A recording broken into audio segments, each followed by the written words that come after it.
This is TV Ontario's La Chaîne Française.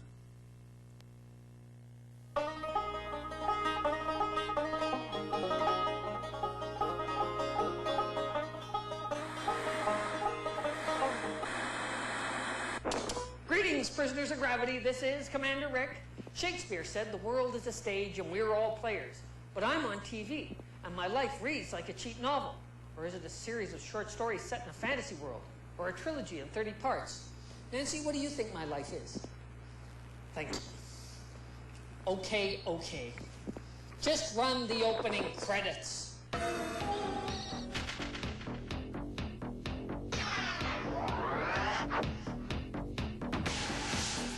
Rising anti-Semitism in Eastern Europe has voted English-only sign. 40,000 tons of armed with PCBs blew up the ozone layer today.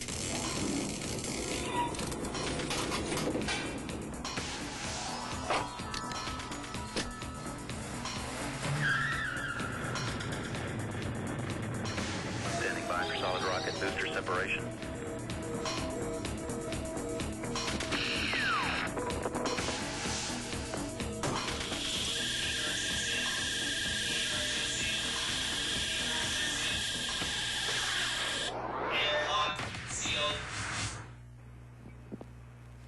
There's a saying that form follows function. It's used by architects and makers of underwear. Science fiction used to be primarily a short story form, a set of characters created to tell one story and never seen again. Science fiction really works best in a short story, I think, in that somebody comes up with a good idea. The classic stories by Clarke and Asimov and people were all the short stories. They come up with one good idea that makes one nice short story. Historically, the short story was a kind of training ground, and for much of the history of North American science fiction, it was all there was. Until the late 1950s, perhaps, most science fiction was short fiction published in magazines or not published at all. It seems that most ideas in SF can be handled quite completely at a length of about 20,000 words. Many of them, more gimmick-oriented stories, can be handled in 10. If you spin it out any further, after you're done, it's like, you finish your act, you get off the stage. If you don't, you're going to bore your audience. That's, to my mind, the strength of the short story, novelette, novella in science fiction. Anybody who wants to get into writing should start with short stories, simply because you get feedback much faster. If you belong to a writer's group, for example, you can critique a short story easily in an evening, even in half an hour, but you certainly can't critique a novel. I mean, even a chapter of a novel is very difficult to do in a short period of time. So I really seriously think that as a training ground, short stories are excellent. Mike Resnick, an American science fiction novelist, is right in saying it's the area for experiment. That novels themselves tend to come in about 8 basic flavors, and you buy the flavor you like the most and you keep buying it. The short stories, by contrast, are where you can afford to take a chance, you can experiment a little bit with a theme or an approach, and if you goof up, well, no one's really that much the worse off. And if you succeed, well, maybe you've just pushed back the perimeters of the permissible that much farther. There's only a few magazines that publish short stories these days, but lots of writers like John Varley, Fritz Leiber, and Harlan Ellison keep writing them. But not all short stories are created equally short. The novella is either a short novel or a long short story. And then there's the novelette, which is a female novella. When I talked to Judith Merril, the godmother of science fiction, she had some interesting theories on why the novella is almost unique to science fiction. To write a science fiction story with your basic plot, you need about twice the length that you do to write an ordinary so-called realistic story, because you do have to interpolate the universe in which this is happening. If you're a good science fiction writer, you don't start out with 5 pages of description, but all these bits have to get in there somewhere. And so the novella in science fiction is really just where the field works best, or for me at least. Me too. All the major science fiction literary awards have a category for the novella, and some of SF's finest work is done in under 100 pages. In the 50s and 60s, novellas were paired up and published back-to-back as ace doubles. And now Baen Books is doing something similar. And good on them. Traditionally, comic books came in short stories of 8 to 12 pages or novella lengths of 44 pages or more. But each issue of a monthly comic is really an episode in an ongoing soap opera. Let's talk to Neil Gaiman. Neil, it's Commander Rick. What are the problems of writing an ongoing serial like your comic, The Sandman? Problem one is simply that every chapter has to be 24 pages.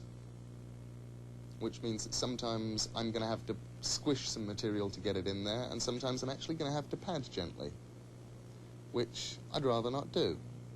Sandman 24 could probably have worked better as either a 36-page comic or possibly as an 18-page comic, and I could have reshifted it either way. As it is, it's 24 pages. It's in there in 24 pages. So are there any advantages to writing a story that has a beginning, a middle, and then more middle, and more middle, and more middle? Serial storytelling causes a reader involvement you don't get at novel length. The fact that a chunk of it is coming in every month, you're finding out more and more of the story. Comics and TV soap operas and the whole Twin Peaks kind of thing, or you know, Who Shot JR, Who Killed Laura Palmer, is the only place that you find the "is little Nell dead yet" phenomenon. You know, Dickens is writing The Old Curiosity Shop.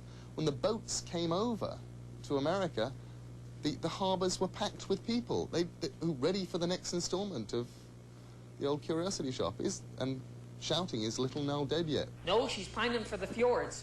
Dickens popularized serial storytelling in the 1830s with the Pickwick Papers and then Oliver Twist. Dickens was bigger than Twin Peaks because Twin Peaks wasn't on back then. He'd write a chapter and then have it published in a magazine, then write another chapter. Each serial ran for a few years until Dickens would wrap it all up. That's because Dickens died, okay? 100 years after the Oliver Twist serial, along came the monthly superhero comics. Batman, Superman, and Captain America have been going for 50 years now with no end in sight. Nobody dies. Even villains keep returning. It's amazing to me how many violent megalomaniacs get early parole. Chris Claremont has been writing the Uncanny X-Men since 1975. He's also written First Flight, a novel.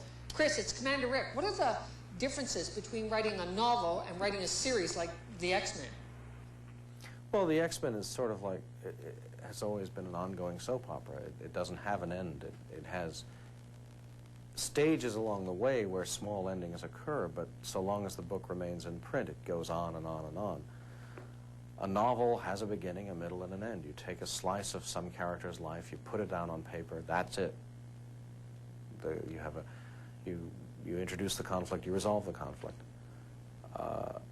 The difference is that a comic book is done in small stages, 22-page spurts every month, in the X-Men's case now every 3 weeks. A novel, you have to sustain that same kind of creative impetus over 300 pages. It's a much harder thing to do. You can't cough out pieces of a book the way you can pieces of a comic. But Chris, isn't it tedious waking up to the same old faces month after month after month? A lot of people come up and they say, "I used to like the X-Men, but I don't anymore." So, and I said, "So? Is that a problem?" And they said, but you've changed." I said, "Yes. I was 26 when I started the book. I'm almost 40 now. I'm not the man I was then, but neither are you. There's been a growth in, hopefully, my skill as a writer, my perceptions as a human being. Hopefully the same applies to you. You, the reader, have grown, have changed. What you look for in a comic, what you yearn for, what you read them for have changed. The same thing is true here. The dynamics of the book evolve. It's not a static medium. It is an ongoing, fluid, hopefully positively growing one.